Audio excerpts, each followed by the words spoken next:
கீதை 7வது அத்தியாயம். ஞான விஞ்ஞான யோகம். பக்தி யோகத்திற்கு இலக்கான இறைவனுடைய சொரூபம், சுபாவம், மேன்மை முதலியன இந்த அத்தியாயத்தில் விளக்கிக் கூறப்படுகின்றன. மனிதன் இவைகளை அறிய ஒட்டாமல் பிரகிருதி சம்பந்தம் தடுத்து கொண்டிருப்பதால் இதை நீக்க வேண்டியது அவசியம். ஆனால் இறைவனை சரண் புகுந்தாலன்றி இத்தடையை நீக்க இயலாது. பக்தர்களில் துன்புற்றார், செல்வத்தை விரும்புவோர், ஞான சொரூப நிலையை விரும்புவோர், ஈசுவர தத்துவத்தையுணர்ந்தவர் என 4 வகையுண்டு. அவர்களில் 4ஆம் வகுப்பினரே மேலானவர். அந்த நிலையை பெறுவதற்கு வெகு பிறப்புகள் எடுத்தாக வேண்டும். இறைவனை தவிர்த்து மற்ற தெய்வங்களை தொழுபவர்களும் உண்மையில் இறைவனளிக்கும் பயனையேதான் பெறுகின்றனர். ஆனால் அவ்விதமான பயன்கள் அழிவுற்றிருக்கும். இறைவனையே வணங்குபவர்கள் இறைவனையே எடைந்து அழிவிலா ஆனந்தத்தை பெறுகின்றனர். ஸ்ரீ பகவான் சொல்லுகிறான், பார்த்தா, என்பால் இசைந்த மனத்தினனாய், என்னை சார்ந்து யோகத்திலே அமர்ந்தவனாய் என்னை முழுதும் உணருமாறு சொல்ல கேளாய்.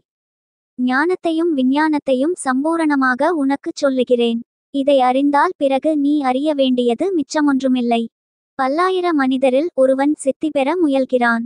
முயற்சியுடைய சித்தர் பலரில் ஒருவன் என்னை உள்ளபடி அறிகிறான்.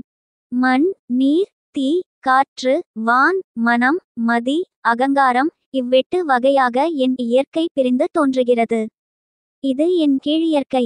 இதனின்றும் வேறுபட்டதாகிய என் மேலியற்கையை அறி. அதுவே உயிராவது பெருந்தோளாய், அதனால் இவ்வுலகு தரிக்கப்படுகிறது. எல்லா உயிர்களுக்கும் அது காரணம் என்றுணர். அதனால் நான் உலக முழுமைக்கும் ஆக்கமும் அழிவுமாவேன். தனஞ்சயா, என்னை காட்டிலும் உயர்ந்த பொருள் வேறெதுவுமில்லை. நூலில் மணிகளைப் போல் இவ்வையகமெல்லாம் என் மீது கோக்கப்பட்டது. நான் நீரில் சுவை, குந்தி மகனே, நான் ஞாயிறிலும் திங்களிலும் ஒளி, எல்லா வேதங்களிலும் நான் பிரணவம். வானில் ஒளி நான், ஆண்களிடத்து நான் ஆண்மை. மண்ணில் தூய நாற்றமும் தீயில் சுடரும் யான். எல்லா உயிர்களிலும் உயிர்ப்பு நான், தவஞ் செய்வோரின் தவம் யான். எல்லா உயிர்களுக்கும் நான் சனாதனமாகிய விதையென்றுணர். பார்த்தா, புத்தியுடையோரின் புத்தி நான், ஒளியுடையோரின் ஒளி நான். வல்லோரிடத்தே விருப்பமும் விழைவுந் தீர்ந்த வலிமை நான். பரதரேரே, உயிர்களிடத்து நான் கடமை தவறாத விருப்பமாவேன். சத்வ ரஜஸ் தமோ குணங்களைச் சார்ந்த மனநிலைகளெல்லாம் என்னிடத்தே பிறந்தன. அவை என்னுள் இருக்கின்றன, நான் அவற்றுள் இல்லை. இந்த 3 குணங்களாகிய வண்ணங்களால் இவ்வுலகமெல்லாம் மயங்கிப் போய், இவற்றினும் மேலாம் அழியாத இயல்பு கொண்ட என்னை உணராதிருக்கிறது. இந்த குணமாகிய எனது தேவமாயை கடத்தற்கரியது. என்னையே யாவர் சரணடைவரோ அவர்கள் இந்த மாயையை கடக்கின்றார்கள். தீமை செய்யும் மூடர், மனிதரில் கடைப்பட்டார், மாயையால் ஞானமழிந்தோர், அசுரத்தன்மையை பற்றி நிற்போர், இணையோர் என்னை சரண் புகார். நற்செய்கையுடைய மக்களில் 4 வகையார் என்னை வழிபடுகின்றனர். பரதரேரே, துன்புற்றார், அறிவை விரும்புவோர், பயனை வேண்டுவோர், ஞானிகள் என. அவர்களில் நித்திய யோகம் பூண்டு ஒரே பக்தி செலுத்தும் ஞானி சிறந்தவன். ஞானிக்கு நான் மிகவும் இனியவன், அவன் எனக்கு மிகவும் இனியன்.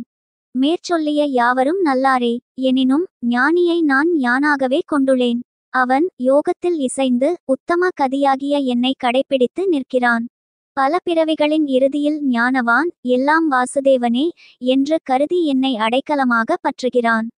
அவ்வித மகாத்மா கிடைத்தற்கரியவன். வெவ்வேறு விருப்பங்களால் கவரப்பட்ட அறிவினையுடையோர் தத்தம் இயற்கையால் கட்டுண்டு வெவ்வேறு நியமங்களில் நிற்பாராய் அந்நிய தேவதைகளை வழிபடுகின்றனர். எந்த பக்தன் நம்பிக்கையுடன் எந்த வடிவத்தை அர்ச்சிக்க விரும்புகிறானோ அவனுடைய அசையாத நம்பிக்கைக்கு தக்க வடிவத்தை நான் மேற்கொள்ளுகிறேன்.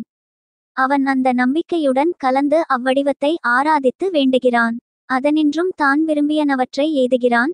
எனினும் அவற்றை வகுத்து கொடுப்போன் யானே. எனினும் அற்பமதியுடைய அன்னோர் எய்தும் பயன் இறுதியுடைத்தாம். தேவர்களை தொழுவோர் தேவர்களை எய்துகின்றனர். என்னடியார் என்னையே எய்துகிறார்கள். மறைவும் வெளிப்பாடும் உடையோனாக என்னை மதியற்றார் கருதுகின்றனர். என் அழிவற்ற உத்தமமாகிய பரநிலையை அன்னார் அறிகிலர்.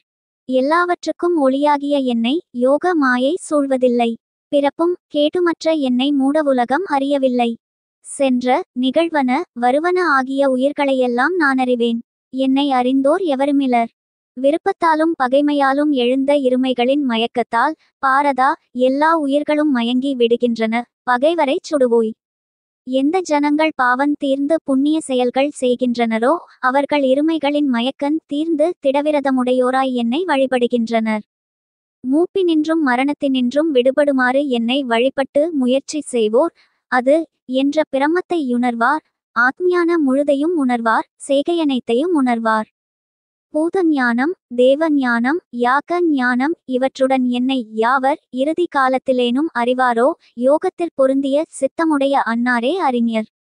ஓம் தத் சத். பிரம்ம வித்தியை யோக சாஸ்திரம் உபனிஷத்து எனப்படும்.